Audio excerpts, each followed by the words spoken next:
श्रीमद् भगवद गीता यथारूप अध्याय 4 श्लोक संख्या 40। अज्ञश्चाश्रद्दधानश्च संशयात्मा विनश्यति नायं लोकोऽस्ति न परो न सुखम संशयात्मनः। किंतु जो अज्ञानी तथा श्रद्धा विहीन व्यक्ति शास्त्रों में संदेह करते हैं वे भगवत भावनामृत नहीं प्राप्त करते अपितु नीचे गिर जाते हैं। संशयात्मा के लिए ना तो इस लोक में ना ही परलोक में कोई सुख है। तात्पर्य: भगवद गीता सभी प्रमाणिक एवं मान्य शास्त्रों में सर्वोत्तम है। जो लोग पशु तुल्य हैं उनमें ना तो प्रमाणिक शास्त्रों के प्रति कोई श्रद्धा है और ना उनका ज्ञान होता है, और कुछ लोगों को यद्यपि उनका ज्ञान होता है और उनमें से वे उद्धरण देते रहते हैं किंतु उनमें वास्तविक विश्वास नहीं करते। यहाँ तक कि कुछ लोग जिनमें भगवद गीता जैसे शास्त्रों में श्रद्धा होती भी है फिर भी वे ना तो भगवान कृष्ण में विश्वास करते हैं ना उनकी पूजा करते हैं। ऐसे लोगों को कृष्ण भावनामृत का कोई ज्ञान नहीं होता, वे नीचे गिर जाते हैं।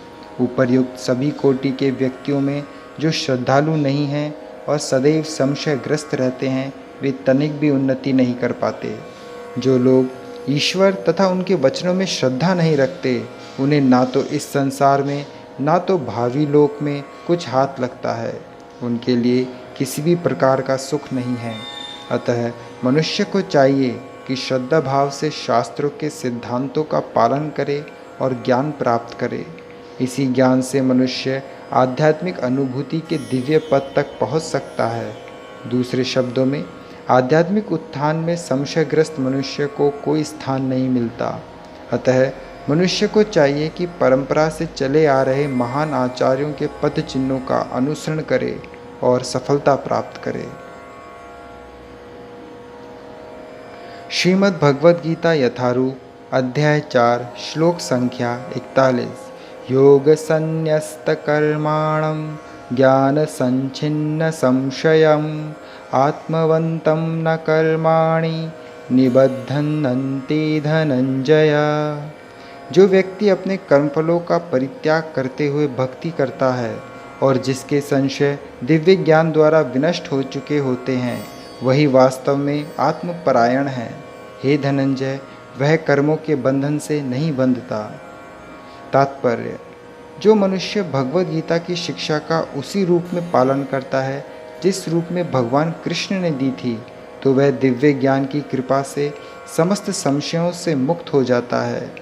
पूर्णतः कृष्ण भावना भावित होने के कारण उसे श्री भगवान के अंश रूप में अपने स्वरूप का ज्ञान पहले ही हो जाता है। अतएव निसंदेह वह कर्म बंधन से मुक्त है। श्रीमद् भगवद गीता यथारूप अध्याय 4 श्लोक संख्या 42। तस्माद् ज्ञान संभूतं हितस्थं ज्ञानासीनात्मनः चित्वैनं संशयं योगम् उत्तिष्ठ भारत।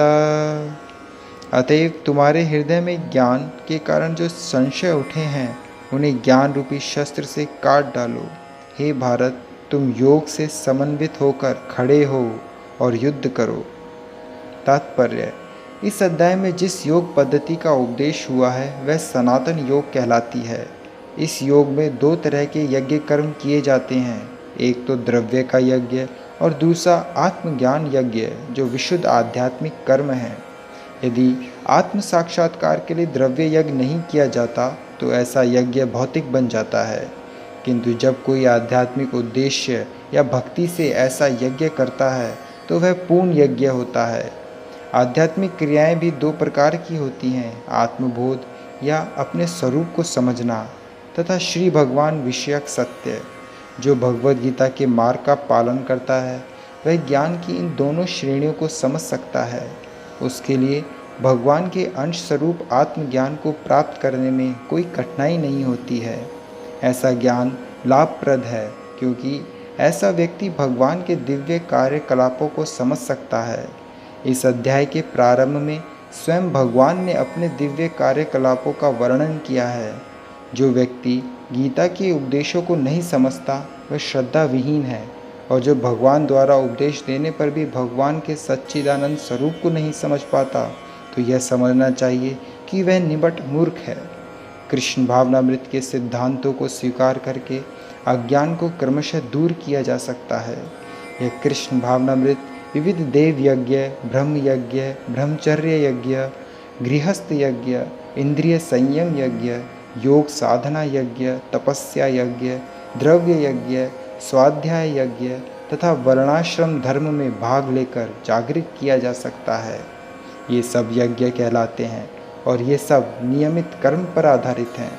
किंतु इन सब कार्यकलापों के भीतर सबसे महत्वपूर्ण कारक आत्म साक्षात्कार है।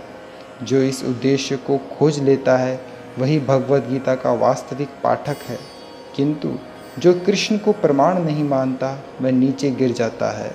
अतः मनुष्य को चाहिए कि वह सेवा तथा समर्पण समेत किसी प्रमाणिक गुरु के निर्देशन में भगवद गीता या अन्य किसी शास्त्र का अध्ययन करे। प्रामाणिक गुरु अनंत काल से चली आने वाली परंपरा में होता है और वह परमेश्वर के उन उपदेशों से तनिक भी विपथ नहीं होता जिन्हें उन्होंने लाखों वर्ष पूर्व सूर्य देव को दिया था और जिनसे भगवद गीता के उपदेश इस धराधाम में आए।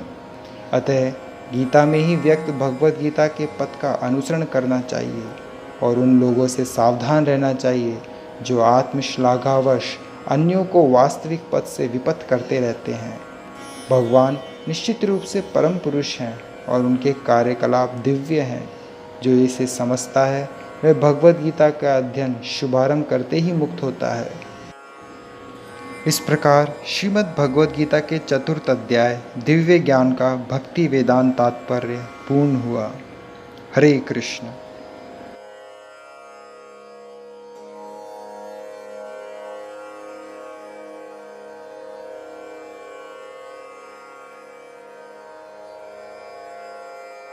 अपडेट्स के लिए चैनल को सब्सक्राइब करें और यदि टॉपिक से रिलेटेड आपका कोई प्रश्न हो तो कमेंट बॉक्स में आप पूछ सकते हैं।